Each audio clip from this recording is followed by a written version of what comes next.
د نن ورځې و ډیر مهم تازه خبرونه. سلام، ستړي مشئ، وخت مو بخیر. د کانونو پټرولیم وزارت مسؤلین وایي د 8 لویو کانونو لپاره به د داوطلبو شرکتونو د وړاندیزونو د څېړلو بهیر سر له ننه پیل شي. د دې وزارت سرپرست زیاتوي دا بهیر به 15 ورځې وخت ونیسي او د غور او هرات ولایتونو 8 کانونه به خصوصي شرکتونو ته وسپارل شي.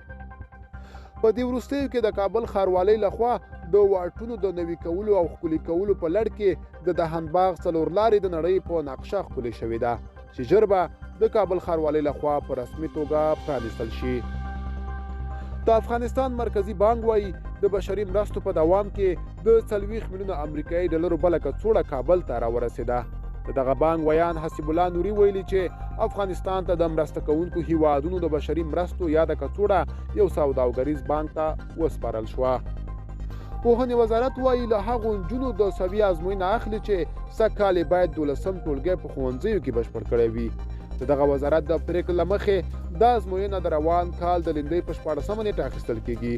دغه وزارت ویلي چې د دغو زده کوونکو د ارتقا ازموینې ته د ټولو درسي مضمونونو 140 پوښتنې چمتو شوي او په یوه درسي او په 3 ساعته ازموینه کې به زده کوونکو ته ورکول کیږي.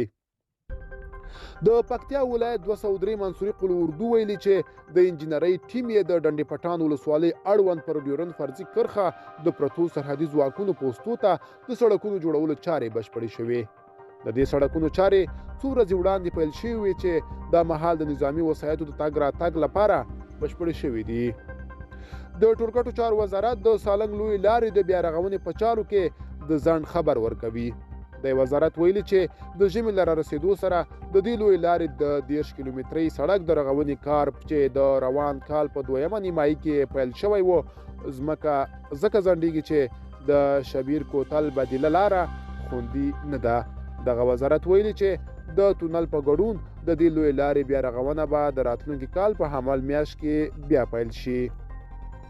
د افغانستان د ملي دفاع سرپرست وزیر په ابوظبي کې د متحده عربي اماراتو له مشر ته سره کتلي دي.